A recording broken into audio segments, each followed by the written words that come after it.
नमस्ते सभी को। मैं दिनेश पारिक आप सभी का हार्दिक स्वागत करता हूं हमारे YouTube चैनल धुरीना स्कूल शिक्षा के अंदर। हम अध्ययन कर रहे थे विविध प्रश्नमाला 8 ऊंचाई और दूरी के अंदर अपने क्वेश्चन कर लिए हैं 25 तक। आज हम बात करेंगे क्वेश्चन नंबर 26 से, और जो क्वेश्चन नंबर 26 है वो मैंने आपको उसके जैसे दो क्वेश्चन आपको कंप्लीट करवा दिए हैं। एक तो अपने पढ़ा था उसके जैसा उदाहरण नंबर 6, और एक ही उसके जैसा आपने पढ़ा था इस विविध प्रश्नमाला के अंदर प्रश्न संख्या 7 थी शायद, वो अपने दो क्वेश्चन पढ़ लिए इसके जैसे। तो वो आप स्वयं करके देखेंगे कैसे उसके जैसा ही क्वेश्चन है। वहाँ पे तो आपको दूरी दे रखी थी ए और बी, और यहाँ पे आपको दूरी दे रखी है 4 मीटर और 9 मीटर, ठीक है। और वहाँ पर आपको एक क्वेश्चन के अंदर बताया भी था, एक के अंदर आपको कुछ भी नहीं कहा था कि ए दूरी अपनी बड़ी है या फिर बी दूरी, लेकिन दूसरे अपने क्वेश्चन विविध प्रश्नमाला वाले क्वेश्चन के अंदर आपको दिया गया था कि ए दूरी बड़ी है, बी को क्या लेना है छोटा। तो यहाँ पे तो आपको सीधा ही पता चल जाएगा कि वो 4 मीटर है 9 मीटर, तो जो 9 मीटर दूरी है वो अपनी वैसे ही अधिक है। तो 4 मीटर 9 मीटर दूरी है तो आधार से आपको 4 मीटर 9 मीटर दूरी दिखानी है। और कौन कौन से लेने हैं आपको, यदि आपको दिए हुए हैं तो ठीक है, नहीं दिए हुए तो आप कौन से कौन लेने हैं, वैसे भी पूरक कोण लेने हैं। यानी एक अगर आपने थीटा मान लिया तो दूसरा कितना हो जाएगा 90 माइनस थीटा। अब इनमें से आपको बड़े छोटे का पता नहीं चलेगा। यदि आपको ऐसा दे देता 30 डिग्री 60 डिग्री, 60 वाला तो क्या बनता आपका मीनार के नज़दीक बनता, और 30 वाला क्या बनता मीनार से दूर। क्यों? क्योंकि जो कोण नज़दीक अपना 90 लंबवत के मान के नज़दीक है वो अपना क्या होगा बड़ा मान होगा, और जो दूर है लंबवत मान से यानी बिंदु दूर है 90 डिग्री से वो क्या होगा अपना कोण है छोटा होगा। तो थीटा और 90 माइनस थीटा में से आपको ऐसा पता चलेगा नहीं, तो आप अपनी इच्छा के अनुसार दिखा सकते हैं। एक कोण को थीटा दिखाओगे, एक को 90 माइनस थीटा दिखाओ। यदि आपको दिया गया है पूरक कोणों में जैसे 60 30 दे दिया तो आपको वो देख के लिखना है कि 30 वाला अपना क्या होगा उस लंबवत मान से दूर होगा और 60 वाला नज़दीक होगा। पूरक कोण मतलब दो कोणों का योग कितना 90। वो दिखाने के बाद आपको दो समकोण त्रिभुज लेने थे, तो पहले आपके पास एक समकोण त्रिभुज से एक समीकरण आई, फिर दूसरी समीकरण आई, फिर आपने देखा कि यहाँ पे मेरे को ऊंचाई सिद्ध करनी है, ठीक है, ऊंचाई सिद्ध करनी है, तो वहाँ पे आपने दोनों समीकरण का आपने गुणा करवा दिया, ठीक। गुणा करवाने के बाद में आपके पास बनेगा कितना AB स्क्वायर बराबर, या फिर जो आपका लंब का जो मान था जो ऊंचाई थी उसके वर्ग के बराबर होगा 4 × 9 प्राप्त यानी 36। और वो तो वर्ग का मान है, आपको फिक्स मान चाहिए AB का पूरा मान। AB का मान फिर कितना आ जाएगा, वर्ग को आपने पक्षांतरण किया तो वर्गमूल में चला गया, रूट के अंदर स्क्वायर रूट हो गया किसका 36 का, तो कितना बनेगा 36 का वर्गमूल 6 सिद्ध हो जाएगा। इसके जैसे मैंने दो क्वेश्चन आपको कंप्लीट करवा दिए हैं, तो आप खुद देखेंगे। अब चलते हैं अपने क्वेश्चन नंबर किसके अंदर 27 के अंदर। क्वेश्चन नंबर 27 में आपको क्या दिया है, इससे पहले अपने पिछले पार्ट के अंदर पढ़ा था क्वेश्चन नंबर 25। तो वहाँ पर आपको ज्ञात करना था कि जो बिंदु है अपने कार पहुँच चुकी थी बिंदु डी पर जैसे, और आपको ज्ञात करना था क्या मीनार के नीचे से होकर गुजरने में समय, तो वो समय आपके पास कितना सेकंड आया था 3 सेकंड। यदि आपको ऐसा पूछ ले कि अब कार को और मीनार के नज़दीक पहुंचने में यानी मीनार के नीचे तक आने में कुल कितनी दूरी तय करनी पड़ेगी, x के बराबर आपका 3 सेकंड आया था शायद, ठीक है। यानी x के संबंधित जो मान है वो कितना सेकंड है 3 सेकंड। तो x की अगर वैल्यू आपको पूछे तो आप जो अपना मान आया था लास्ट में x बराबर y/2, तो उसका मतलब क्या हुआ कि यदि x समय है तो y भी क्या है समय, यानी x समय ज्ञात करना है तो y के समय का आधा, और x दूरी ज्ञात करनी है तो y दूरी की आधी। तो वो आपने देखा था कि y दूरी कब थी 6 सेकंड के अंदर थी, तो y/2 दूरी कितनी सेकंड में थी 3, और वो मान किसका था x का था, तो x का मान कितना आया था आपका 3 सेकंड। और y जो दूरी थी वो कितने सेकंड में थी 6 सेकंड में, यानी y का मान कितने सेकंड में तय किया गया था 3 सेकंड में तय किया गया था। तो x जो दूरी है वो फिर y का जो मान था वो कितने सेकंड में तय किया गया 6 सेकंड में तय किया गया था। तो x का मान था क्या था उससे आधा था, यानी कितने सेकंड में तय किया गया 3 सेकंड में। तो वहाँ पे आपको एक बात जरूर ध्यान में रखनी है, सीधा नहीं लिखना है कि x बराबर y/2 और y की जगह आपने 6 लिख दिया बराबर और भाग में था 2 यानी 3 सेकंड लिख दिया, नहीं। क्योंकि अपने त्रिभुज के अंदर सदैव कौन सा त्रिभुज की भुजाओं का मापन किस में किया जाता है, अपनी दूरी में करते हैं, लंबाई के रूप में 5 सेंटीमीटर या फिर 10 मीटर इस प्रकार। तो वहाँ पे आपको एक बात जरूर लिखनी है, अगर आप सीधा उस प्रकार से क्वेश्चन को हल करते हैं तो आपको लिखना है कि क्योंकि जब अपनी एक समान चाल है तो जब समय को आधा कर देंगे तो दूरी भी आधी होगी, और दूरी को आधा कर देंगे तो समय भी क्या हो जाएगा आधा। तो वहाँ पे आपने लिखा था कि आपने जो y दूरी मानी थी वो कितने सेकंड में थी 6 सेकंड में। यदि आप y/2 दूरी ज्ञात कर रहे हैं, कितनी y/2 दूरी, तो समय भी क्या होगा आधा, यानी y/2 का मान कितना था 3 सेकंड, और y/2 की जगह आप क्या लिख सकते थे x, तो कितना मान आ गया था 3 सेकंड। अगर x आपको दूरी पूछे तो वो कितनी हो जाएगी 3 मीटर मिल जाएगी, कितनी 3 मीटर, क्योंकि y दूरी के लिए 6 सेकंड था और आगे वाला जो x मान था वो क्या था, y का आधा था। कितना था, आधा। तो 6 सेकंड था तो 3 सेकंड हो गया। अगर वो 6 मीटर है तो वो कितने मीटर हो जाएगा, 3 मीटर। आपको समय ज्ञात करना तो कितने सेकंड आ गया, 3 सेकंड। अब चलते हैं अपने क्वेश्चन नंबर किसके अंदर, 27 के अंदर। क्वेश्चन नंबर 27 क्या है, सड़क के एक और, यानी सड़क का अपना किनारा है, लंबाई नहीं लेनी है, नदी आएगी तो अपनी चौड़ाई लेते हैं, और अपना जो अब क्या दी हुई है, सड़क दी हुई है, तो भी अपने क्या लेना है, चौड़ाई लेना है। चौड़ाई की तरफ यानी जो दोनों किनारे हैं वहां पे अपने को 2 बिंदु लेने हैं। तो क्या कह रहा है कि सड़क के एक और तो मीनार है, अपनी सड़क की जो चौड़ाई है उस चौड़ाई में एक और तो मीनार है, और एक और क्या है, मकान है, यानी भवन दे रखा है। मीनार के शिखर से मकान की छत, जो मीनार का शिखर है उस शिखर से मकान की छत और आधार के अवनमन कोण, मीनार के शिखर से कहाँ कहाँ कोण बना रहा है, एक बार तो मकान की छत पर और एक बार मकान के आधार पर। कोण दे दिए अपने को कितने कितने, 45 डिग्री और 60 डिग्री। ज्ञात करना है अपने को मीनार की ऊंचाई, दिया हुआ है अपने को मकान की ऊंचाई दे रखी है कितने, 12 मीटर। तो पहले अपने इसकी आकृति बना लेते हैं। कैसे बनेगी आकृति, इसने दिया है सड़क के एक और, मतलब अपने को एक सड़क दी गई है। तो ये लीजिए सड़क हो गई, सड़क अपनी क्षैतिज, जैसे नाम लिख दिया मैंने, सड़क के किनारों के ए और बी। इस सड़क के जो अपना जो सड़क है, जो किनारे हैं, तो उन पर एक और तो अपनी मीनार है, दूसरी ओर क्या है, यानी सड़क की जो चौड़ाई है उसमें एक तरफ तो मीनार बनानी है, एक तरफ हम देखो मकान बनाना है। तो मैंने एक तरफ तो बना दी मीनार और दूसरी तरफ बना दिया मैंने मकान। तो मीनार अधिक ऊंचाई पर और अपना मकान है वो कम ऊंचाई पर, क्योंकि मीनार से मकान पे देख रहा है, यानी मीनार अपने ऊंची थी और मकान अपने नीचा था, तभी कौन सा कोण बना था, अवनमन कोण या फिर अवनति कोण। क्यों, शिखर से अपने नीचे देखेगा तभी कौन सा कोण बनता है, अवनमन कोण बनता है। ये मीनार भी कितने डिग्री पर होगी, 90 डिग्री पर। ये लीजिए 90 डिग्री, इसका नाम लिख दिया अपने ए बी और यहाँ पे लिख दिया सी और ये मैंने लिख दिया डी। हो गया काम। अब बोलो फिर आगे क्या कह रहा है, एक मीनार भी बना दी और एक और मकान बना दिया। फिर कह रहा है मीनार के शिखर से, यानी कहाँ से, बिंदु सी से मकान की छत और आधार का अवनमन कोण 45 और 60 बनाना है।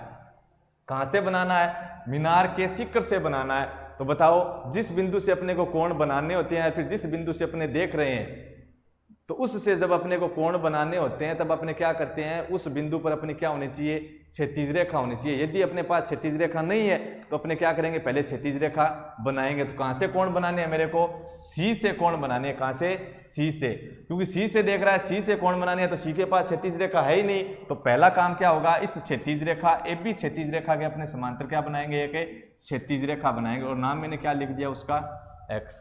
समझ में आई बात। अब बना दो अपने क्या, मीनार के शिखर से मकान की छत है, मकान की छत कहाँ है, डी पर तो है, इसका कोण बनाना है। कहाँ से बनाना है, सी से बनाना है। और अवनमन कोण बनाना मतलब सी को क्या करेंगे, किससे मिला देंगे, डी से मिला देंगे। किससे मिला देंगे, डी से। ये लीजिए डी से मिला दिया।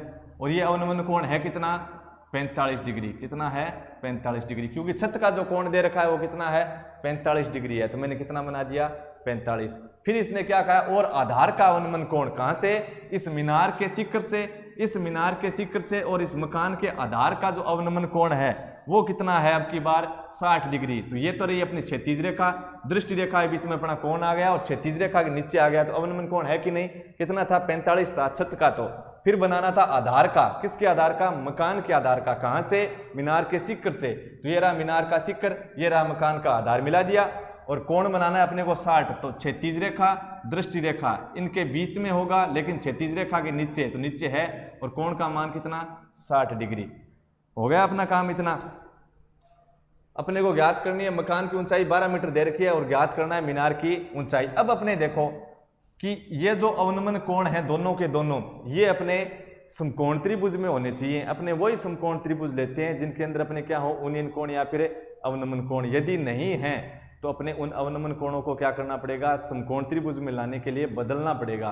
किस नियम से बदलोगे, समांतर रेखा के एकांतर कोण नियम से। तो मैंने देखा कि 45 वाला समकोण त्रिभुज के अंदर है ही नहीं, तो इसको अपने बदलना पड़ेगा कि नहीं बदलना पड़ेगा, जरूर बदलना पड़ेगा। जब भी अवनमन कोण समकोण त्रिभुज में नहीं है तो आपको बदलना पड़ेगा। कैसे बदलोगे, समांतर रेखा के एकांतर कोण नियम से। तो इसको बदलें तो मैंने देखा कि डी के पास क्षैतिज रेखा ही नहीं है, क्योंकि ये कोण तो अपना 45 हो नहीं सकता। हो सकता है क्या? नहीं हो सकता। पूरा मान इस अपने डीसी लाइन से एडी लाइन तक तो 45 है नहीं, तो फिर क्या करेंगे, अपने को इस डी से क्या चाहिएगी, एक क्षैतिज रेखा और चाहिएगी। या फिर आप ऐसा बोल सकते हो कि ये एडी, इस मकान की ऊंचाई कितनी है, ए से लेकर डी तक 12 मीटर है। कितनी है? 12 मीटर। ए से लेकर डी तक 12 मीटर है। तो आप मेरे को बताओ, ये मकान 12 मीटर है तो इस मीनार की कितनी ऊंचाई तक आ सकता है?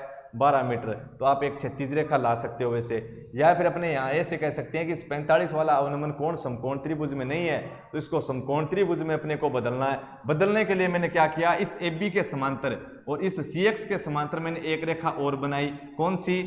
DE। कौन सी? DE। यह AB और ये जो DE है वह AB और CX दोनों के क्या है? समांतर है। इस क्षैतिज के भी समांतर है, ऊपर वाले क्षैतिज के भी क्या है? समांतर। ये AD यहाँ पे 12 मीटर है, तो बताओ BE के बीच की दूरी भी कितनी होगी? 12 मीटर। क्यों? क्योंकि AB और DE दोनों क्या है? समांतर रेखाएं हैं, और समांतर रेखाओं के बीच की लंबवत दूरी सदैव क्या होती है? बराबर होती है। तो इनके बीच की लंबवत दूरी यहाँ 12 मीटर थी, तो ये भी तो लंबवत दूरी है, ये भी कितनी होगी? 12 मीटर। यहाँ पर 90 है, तो यहाँ पर भी कितनी डिग्री होगा? 90 डिग्री। क्यों? दोनों समांतर, और ये अपनी तिर्यक रेखा, वे दोनों संगत कोण बनते हैं, तो क्या हो जाएंगे? बराबर। आप वैसे भी ध्यान में रख सकते हो कि अपने मीनार को लंबवत बनाया, तो ये भी अपना क्षैतिज ही बनाया मैंने, क्षैतिज के समांतर क्षैतिज, तो क्षैतिज के साथ क्या होगी? लंबवत होगी। इतना काम हो गया। लेकिन अवनमन कोण अभी तक मेरे को समकोण त्रिभुज में नहीं मिले हैं, तो समकोण त्रिभुज में बदलना पड़ेगा, क्योंकि मेरे को वही समकोण त्रिभुज चाहिए जिनके अंदर क्या हो? यूनियन कोण या फिर अवनमन कोण। अगर अवनमन कोण समकोण त्रिभुज में मिल जाता तब फिर बदलने की आवश्यकता नहीं थी। तो अब मैंने क्या किया कि यह CX समांतर है किसके? DE के, है कि नहीं? समांतर है। और इस CD को आपने तिर्यक रेखा ले लिया। क्या आपने लिखा कि क्योंकि इस आकृति के पास में लिख देंगे इसका कारण। क्या लिखोगे कि क्योंकि जो CX है वो समांतर है किसके? DE के भी है, और समांतर है किसके? AB के भी है। वह आप तिर्यक रेखा पहले तो कौन सी लोगे? इस CD को लोगे। वह CD कोमा एक बार तिर्यक रेखा तो आपने ली CD, दूसरी बार तिर्यक रेखा लोगे आप CA कोमा CA क्या है? तिर्यक रेखा है। यदि आपके पास समांतर रेखा है, तिर्यक रेखा है, तो आप किस नियम से हल करोगे? एकांतर कोणीय नियम से। कौन से नियम से? एकांतर कोण नियम से। यदि आपके पास समांतर रेखा है, तिर्यक रेखा है, तो आपके पास 3 नियम लग सकते हैं। एकांतर कोण नियम, संगत कोण नियम, अंतः कोणों का योग 180। यहाँ पे आपका जो नियम लग रहा है, देखो जड जैसी आकृति बनेगी, यानी कौन सा नियम बनेगा? एकांतर कोण नियम बनेगा। तो मैंने क्या लिखा कि ये समांतर है, तो इसलिए एकांतर कोण नियम से बताओ कौन कौन से कोण? कोण XCD। ये पहले वाले ऊपर वाली जड आकृति लो अपने, देखो ये रेखा और ये रेखा समांतर थी, और ये मैंने तिर्यक रेखा ले ली है, तो ये जड जैसी आकृति बन रही है। समांतर रेखा है ही, जड जैसी आकृति है। जड जैसी आकृति है तो जड के अंदर जो कोण बन रहे हैं आपस में क्या होंगे? बराबर। तो एक तो कोण अपना ये बन रहा है और यहाँ पे ये कोण बन रहा है, ये दोनों क्या होंगे? बराबर। तो नाम बताओ इनके, क्या बनेंगे? कोण XCD, और बराबर है क्या? कोण XCD। ये C वाला कोण, यहाँ पे D वाला कोण आपस में क्या है? बराबर। इस D वाले का क्या नाम हुआ? कोण CDE, बराबर कोण CDE, और बराबर कितना डिग्री? 45 डिग्री। हो गया काम। ये 45, तो ये भी कितने का? 45 डिग्री। अब आगे चलो अपने दूसरे के अंदर, देखो अब की बार अपने क्या है? ये CX समांतर है किसके? AB के, और ये CA अपनी क्या है? तिर्यक रेखा। तो ये कोण अपना किस कोण के बराबर होगा बताओ? जो CX है वो समांतर है किसके? AB के, और SC अपनी क्या है? तिर्यक रेखा। समांतर रेखा है, तिर्यक रेखा है, तो अपना कौन सा कोण जैसा बन रहा है? ये देखो जड जैसी आकृति बन रही है, तो आप संगत कोण नियम लगाओगे यहाँ पे? अंतः कोणों का योग 180 लगाएंगे? नहीं। तो कौन सा लगाएंगे? जड जैसी आकृति मिली तो एकांतर कोण नियम। तो ये कोण और इन दोनों रेखाओं के बीच में ये कोण, क्यों? क्षैतिज दृष्टि रेखा बीच में वाला कोण था, तो यहाँ पर भी ये अपनी क्या है? क्षैतिज। ये क्या है? वही दृष्टि रेखा ही तो है। उनके बीच वाला कोण बराबर होगा कितने का? 60 का। क्या कारण लिखोगे? क्योंकि कोण XC और कहां तक? A तक। XCA बराबर है कोण कौन सा? इस A वाले का नाम लिखो CAB, बराबर कोण CAB, और कितने डिग्री का? 60 डिग्री का। ये मैंने क्या लिख दिया? इनका कारण लिख दिया। जिस कोण का नाम लिखना है उस कोण को अपने क्या रखना है? बीच। उस कोण का जो बिंदु है उस बिंदु को अपने क्या रखते हैं? बीच में। जैसे A वाले का नाम लिखा, A बीच में, C वाले का नाम लिखा, C कहाँ है? बीच में है। और जो साइड वाले अक्षर है उसको आप बदल सकते हैं। जैसे A लास्ट में है, यहाँ पे इस A को आप पहले लिख सकते हो, क्या बन जाएगा? ACX भी लिख सकते हैं। इसको क्या लिख सकते हैं? अपने लिख सकते हैं BAC भी लिख सकते हो, लेकिन जिस पर कोण है उस बिंदु को क्या रखेंगे? बीच में। दो। अब देखो अपने अवनमन कोण समकोण त्रिभुज में आ गए कि नहीं आ गए? आ गए हैं। और अवनमन को बदलते ही अपने आप कौन से कोण में बदल जाता है? उन्हीं कोण में। क्यों? क्योंकि क्षैतिज रेखा से कहाँ प्राप्त होता है अपने को? ऊपर प्राप्त हो जाता है। ये देखो ऊपर है, बदल गया उन्हीं कोण के अंदर, और समकोण में भी अपना आ गया। अब अपने चलते हैं, आपको ज्ञात क्या करना है? मीनार की ऊंचाई आपको ज्ञात करनी है। आपको ज्ञात करनी है मीनार की ऊंचाई। मीनार की ऊंचाई बताओ, मीनार की ऊंचाई कहां से कहां तक है? बी से लेकर सी, बी से सी तक है, वो अपने को ज्ञात है करना है। ये देखो बी से ई तक मेरे पास कितना है? एक्स है। बी से ई तक मेरे पास एक्स है, तो मैंने सी से ई तक कितना मान लिया? एक्स मीटर मान लिया। कितना? एक्स मीटर मान लिया। इस ई से लेकर सी तक एक्स मीटर मान लिया। अब मेरे को बताओ इस बी से लेकर इस सी तक इस मीनार की ऊंचाई कितनी हो गई? क्योंकि बी तो 12 मीटर मिल गई अपने को, ये तो 12 मीटर है, तो सी से ई तक मेरे पास कुछ भी नहीं था, उसको मैंने कितना मान लिया? एक्स। इस सी से लेकर ई तक मैंने इसको कितना मान लिया? एक्स मान लिया। और बी से ई कितना दे रखा है? बी से ई है 12 मीटर, और ई से सी को मैंने कितना माना है? एक्स। तो अब बताओ मेरे को ये पूरी बीसी का मान कितना हो गया? पूरी बीसी कब आएगी? पूरी बीसी कब आएगी? जब आप इस बीई के अंदर किसका मान जोड़ दें? सीई का मान जोड़ दें। मतलब कितना हो गया? कितना बना बताओ? इस बीसी का मान कितना हुआ? ये बीसी कब बनती है? जब आप बीई भाग में ई सी भाग जोड़ दें, तो बीई तो है 12, ई सी कितना है? एक्स, और क्या? मीटर। ये अपनी क्या है? मीनार की ऊंचाई, और यही अपने को ज्ञात है करनी है। समझ में आई बात? इसको मैंने क्या मान लिया? एक्स। तो पूरा कितना हो गया? 12 प्लस एक्स, यानी मीनार की ऊंचाई कितनी है? 12 प्लस एक्स है। अगर मेरे पास एक्स का मान आ जाए तो मैं किसकी ऊंचाई बता सकता हूं? मीनार की ऊंचाई बता सकते हैं।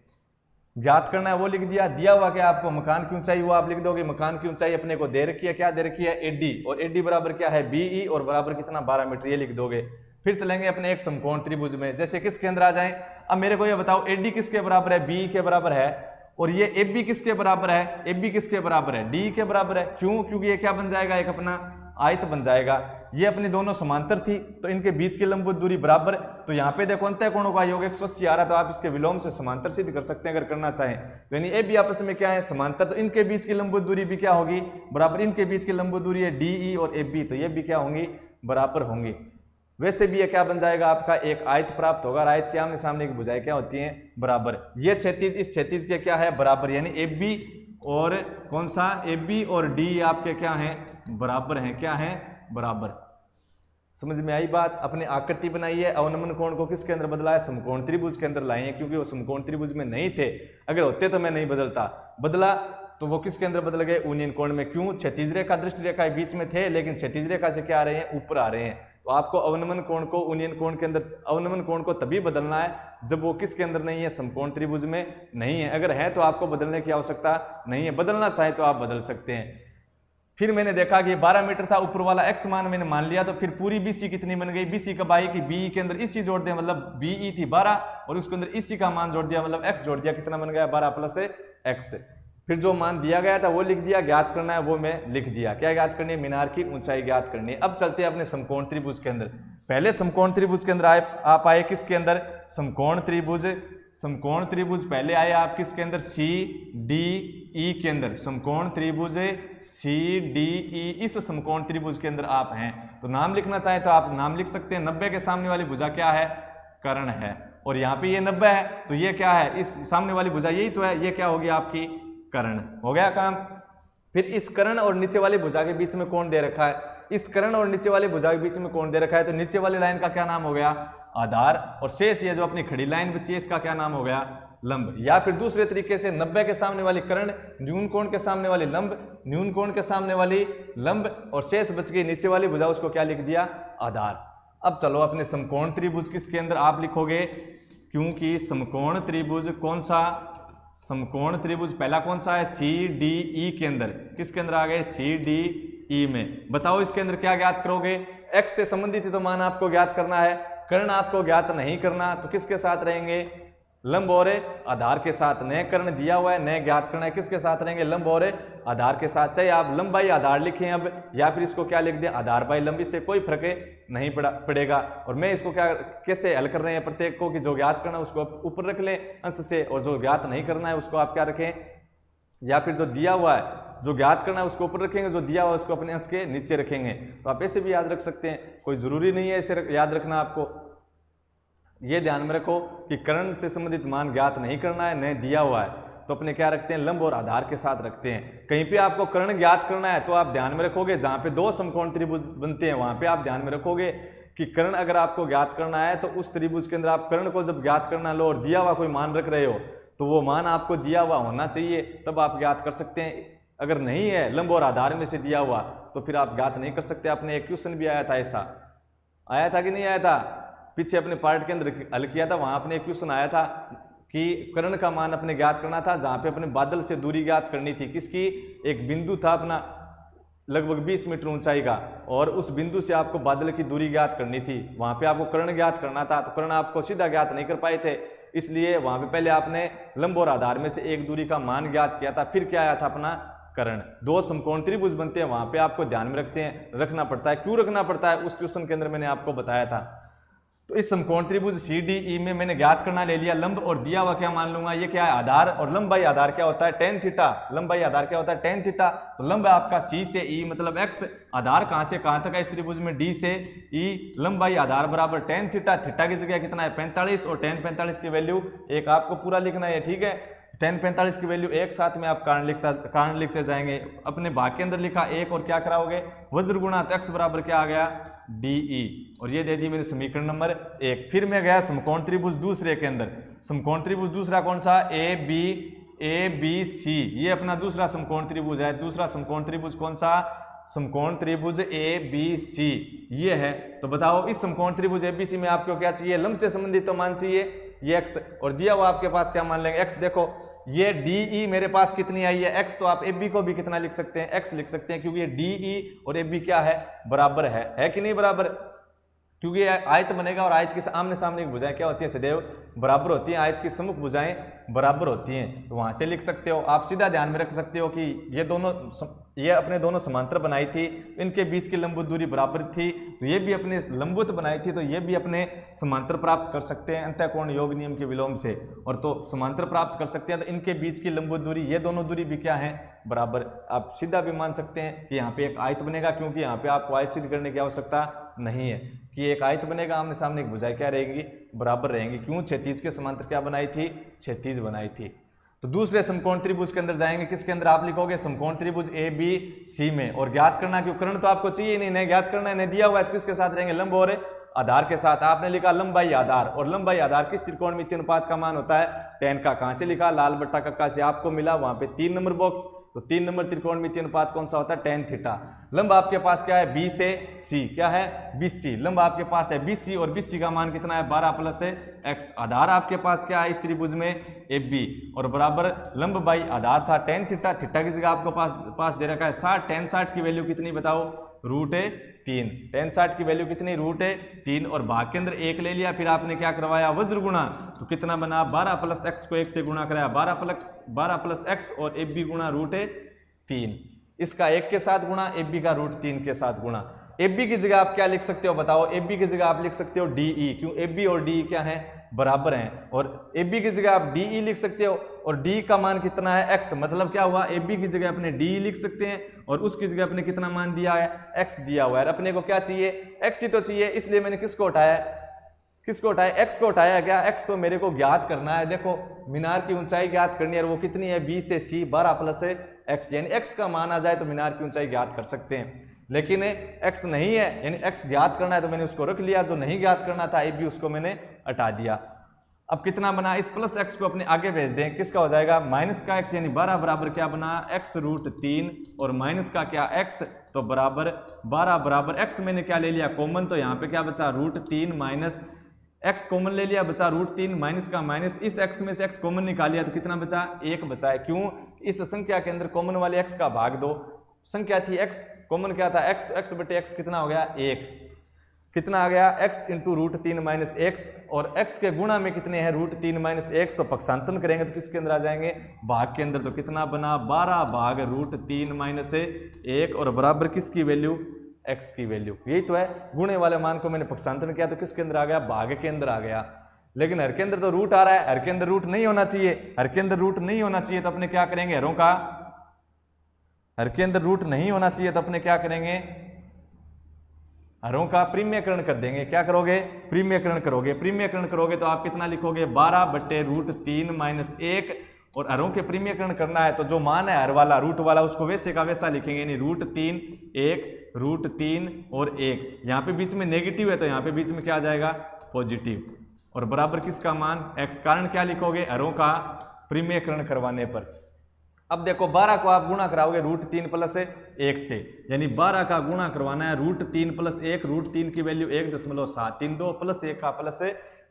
भाग में क्या है? √3 - 1 √3 + 1, यानी a - b गुणा a + b। a - b गुणा a + b क्या होता है? a² - b²। a² - b² मतलब किसकी जगह लिखा है अपने? a² - b²। इसकी जगह a - b गुणा a - b। ये विस्तृत रूप दिया गया था, अपने इसकी जगह क्या लिख रहे हैं? संक्षिप्त रूप लिख रहे हैं। तो कारण क्या लिखोगे? क्योंकि a - b गुणा a + b और बराबर क्या लिख रहे हैं? a²। ऐसे नहीं लिखोगे कि a² - b² बराबर a + b गुणा a - b। ये तो अपने तब लिखते जब अपने पास ये रूप होता कि a² - b² के रूप का a² - b² रूप होता, तब आप लिखते हैं कि a² - b² बराबर अपने लिख रहे हैं a + b गुणा a - b।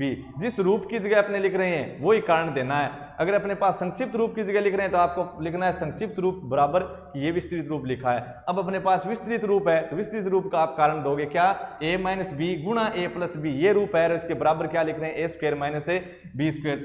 a की जगह कितना है? √3। √3 का स्क्वायर √3 × √3 यानी रूट का 9 और 9 का वर्गमूल कितना? 3। चैप्टर 6 में अपने बहुत सी बार किया था, मैंने आपको इसको ज्ञात करना भी बताया था लगभग अपने 2-3 तरीके से। कितना मान बना था वहां पे? 3 माइनस b का स्क्वायर, b की जगह 1, 1 का स्क्वायर कितना? 1, और 3 में से 1 गया तो कितना बचेगा रे? 2। कितने बच गए? 2। और 2 से अपने कैंसिल कर दे कितनी बार जाएगा इसके अंदर? भाग 6 बार। तो 6 गुणा 1.732 के अंदर कोष्टक हल करो। 1.732 में 1 जोड़ोगे तो कितना हो जाएगा? 2.732। कितना मान हो गया? 6 से गुणा कराओ, कितना मान आ जाएगा? ये कितना मान बना?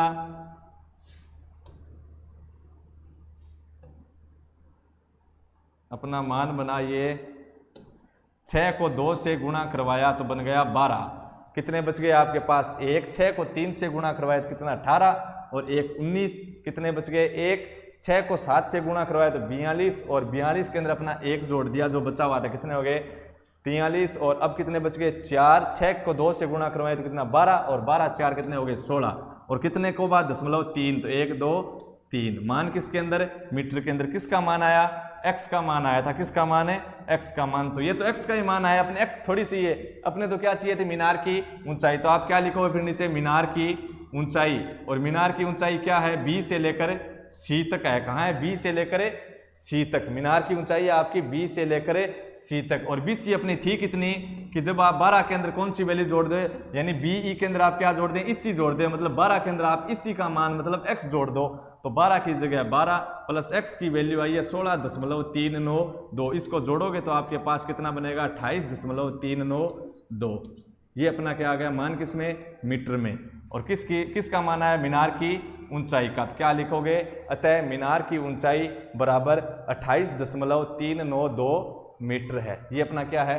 आंसर है। तो अपने पास जितने समकोण, सभी का तरीका एक जैसा ही है, जितने समकोण त्रिभुज हैं उनके अंदर अपना चलना है। जितने समकोण त्रिभुज मतलब वही समकोण त्रिभुज जिनके अंदर अपना क्या है? उन्नयन कोण है या फिर अवनमन कोण है। अवनमन कोण समकोण में मिल जाए तो ठीक है, नहीं मिले तो आप उसको क्या करो? समांतर रेखा के एकांतर कोण नियम से बदल लेंगे तो वो कोण किसके अंदर आ जाएगा? समकोण त्रिभुज में। लेकिन किस रूप में आएगा फिर वो? उन्नयन कोण के रूप में आएगा। क्यों आएगा वो मैंने पार्ट फर्स्ट के अंदर बताया था, 8 नंबर चैप्टर के अंदर। और जो समकोण त्रिभुज फिर आपके पास बने उन्नयन कोण या अवनमन कोण वाले के अंदर, तो पहले अपने समकोण त्रिभुज ले लें। 1 नंबर समकोण त्रिभुज 2 होंगे, उसमें से एक को लेना है आपको, उसको आप हल करो। कि कर्ण अगर आपके पास नए दिया हुआ है, नए ज्ञात करना है, तो अपने क्या रखते हैं? लंब और आधार को साथ में रखते हैं। उसके आधार पे आपके पास एक त्रिकोणमितीय अनुपात प्राप्त होगा। उसको हल करोगे तो समीकरण नंबर 1। फिर दूसरे समकोण त्रिभुज में जाते हैं, उसी प्रकार अपने हल करेंगे। तो दूसरी समीकरण के अंदर आप क्या करते हैं? जो मान ज्ञात करना है उसको रखते हैं, और पहले वाली समीकरण के अंदर से जिसको आपको नहीं ज्ञात करना है 2 नंबर समीकरण में ज्ञात करना है उसको रखना है, जो नहीं ज्ञात करना है 2 नंबर समीकरण में उसको आप समीकरण नंबर 1 से मान रख देते हैं उसकी जगह। तो अपना क्या आ जाएगा? आंसर आ जाएगा। सभी के अंदर तरीका अपना क्या है? एक जैसा ही है। नेक्स्ट क्वेश्चन करेंगे अपने नेक्स्ट पार्ट के अंदर। अपना एक क्वेश्चन बचा हुआ है अब, वो अपने करेंगे नेक्स्ट पार्ट में। धन्यवाद।